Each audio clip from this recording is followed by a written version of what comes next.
अब इन दोनों पिक्चर को ध्यान से देखिए और बताइए इन दोनों पिक्चर में तीन डिफरेंस कौन से हैं। ध्यान से देखिए और आप अपना जवाब हमें कमेंट में लिखिए।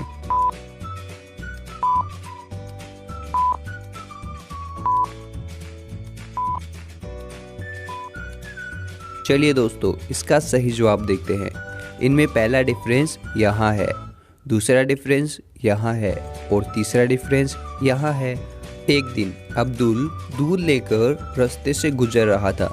तभी अब्दुल को जेठालाल के घर से बचाओ बचाओ की आवाज़ें आती हैं। यह सुनकर अब्दुल के हाथ से वह दूध की बोतलें गिर जाती हैं और वह वहाँ से भाग जाता है और चालू पांडे को कॉल करता है। अगले दिन चालू पांडे जेठालाल के घर पर आता है और देखता है जेठालाल तो रस्सी से बंधा हुआ है। चालू पांडे जेठालाल से पूछता है, तुम्हारे साथ क्या हुआ? तभी जेठालाल कहता है, यहाँ दो लोग आए, उन्होंने चोरी की और मुझे यहाँ पर बांध दिया। और तभी वहाँ अब्दुल भी आ जाता है और चालू पांडे से कहता है, ये झूठ बोल रहा है। जेठालाल ने क्लेम के रुपए लेने के लिए ये सब कहानी बनाई है। लेकिन कैसे? अब्दुल को कैसे पता चला कि जेठालाल ने ये सब कहानी बनाई है? आपका क्या जवाब है? आप अपना जवाब हमें कमेंट में लिखकर जरूर बताइए।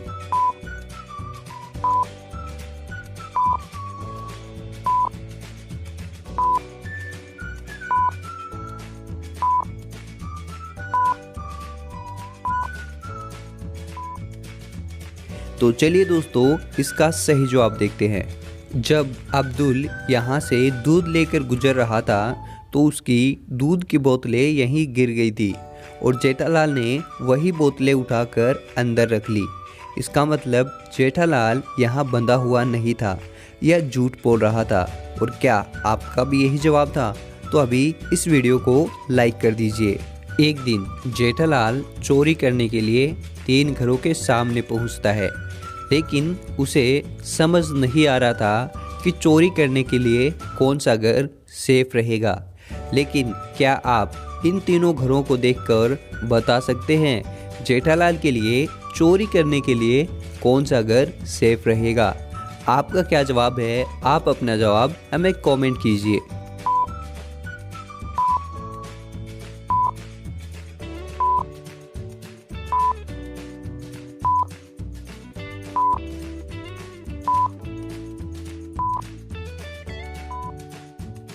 चलिए दोस्तों, इसका सही जवाब देखते हैं। तीनों ही घरों की खिड़कियां खुली है, यानी तीनों घरों में चोरी करना आसान है। लेकिन पहले घर की लाइट ऑन है, यानी ये सेफ नहीं है। दूसरे घर के सामने जूते और चप्पल है, यानी कि घर के अंदर लोग हैं, इसलिए ये भी सेफ नहीं है। और तीसरे घर की खिड़की भी खुली है और लाइट भी ऑफ है, यानी कि इस घर में चोरी करना सेफ है। जेठालाल चोरी करने के लिए तीसरे घर में जाता है। तभी चालू पांडे को पता चल जाता है कि उसके घर में कोई चोर घुस गया है। चालू पांडे तुरंत गाड़ी लेकर अपने घर पहुंचता है। तब तक जेठालाल कुछ सामान चुराकर भाग जाता है। लेकिन क्या आप यहाँ सामान चोरी से पहले और सामान चोरी के बाद की फ़ोटो देखकर बता सकते हैं जेठालाल ने कितनी चीज़ें चुराई हैं? तो ध्यान से देखिए और आप अपना जवाब हमें कमेंट में लिखिए।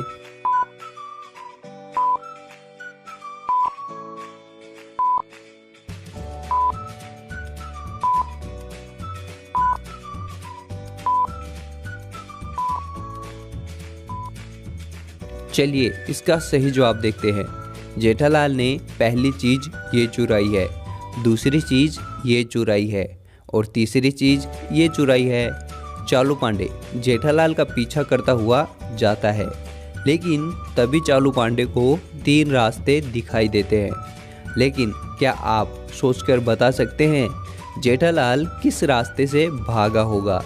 आपका क्या जवाब है? आप अपना जवाब हमें कमेंट कीजिए।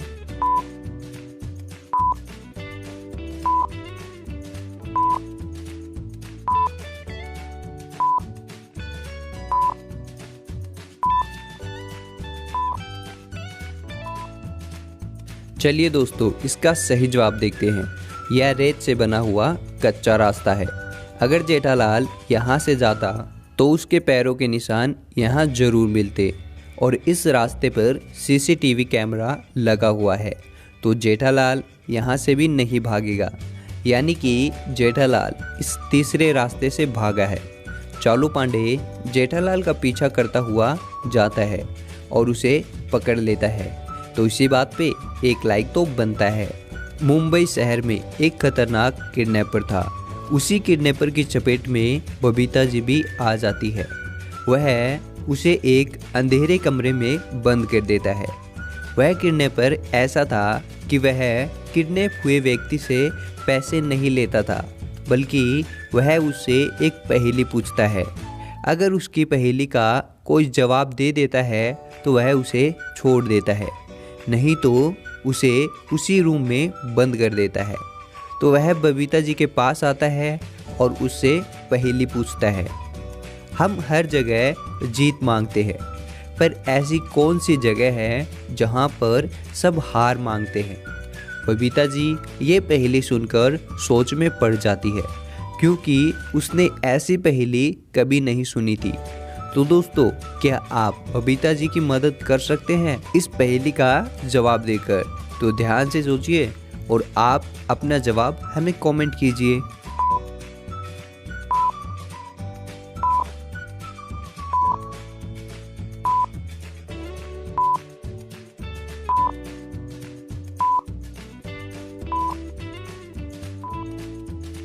तो दोस्तों, मुझे लगता है कि शायद आपने इस पहेली का जवाब दे दिया होगा, लेकिन बबीता जी इस पहेली का जवाब नहीं दे पाती।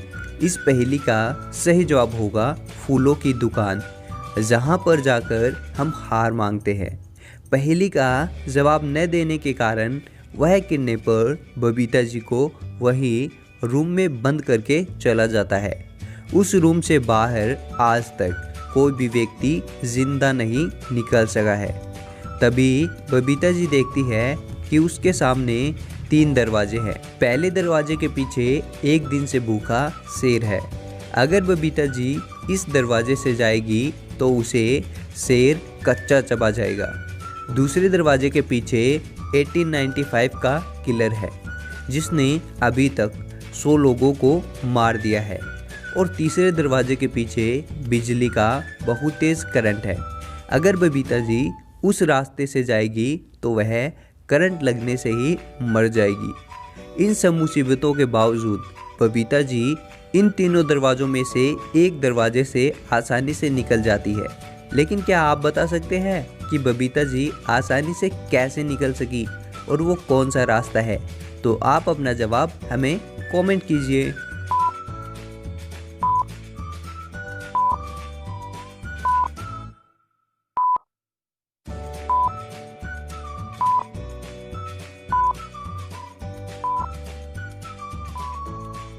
तो चलिए दोस्तों, इसका जवाब देखते हैं। बबीता जी इनमें से दूसरे नंबर वाला दरवाज़ा चुनती है, क्योंकि हमने आपसे कहा इस दरवाजे में 1895 का किलर है और उसने करीब 100 लोगों को मार दिया है। लेकिन अगर किलर 1895 का है तो अब 2020 चल रहा है, तो वह किलर अब तक तो मर गया होगा। इसी से बबीता जी दूसरे दरवाजे से बिना किसी नुकसान के आसानी से निकल जाती है। जेठालाल, दया और बबीता तीनों कहीं घूमने के लिए अपनी कार में बैठकर निकल पड़ते हैं। लेकिन कुछ दूर जाने के बाद उनकी कार का एक्सीडेंट हो जाता है। तभी जल्दी से एम्बुलेंस आती है और उन्हें हॉस्पिटल में भर्ती करवाया जाता है। तो दोस्तों, क्या आप इन्हें देखकर बता सकते हैं कि इनमें से कौन मरा हुआ है? तो ध्यान से सोचिए और आप अपना जवाब हमें कमेंट कीजिए।